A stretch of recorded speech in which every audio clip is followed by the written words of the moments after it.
Per poder avaluar els trimestres haureu d'anar a Matèries, triar una matèria i avaluar.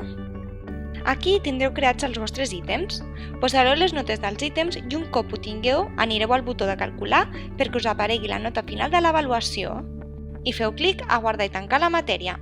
Feu això en les 3 avaluacions durant els trimestres. Si les notes no les introduïu a clic Edu, podreu informar la mitjana final a la casella de modificada de la nota global. Un cop tingueu aquestes, aneu a la pestanya de la final ordinària i feu clic al botó calcular per tenir la nota final del crèdit. Podreu modificar la nota final des del següent desplegable. També es pot seleccionar l'opció NP. Els NPs gastaran convocatòria i no computaran en la documentació oficial. Un cop finalitzat, guardeu i tanqueu la matèria.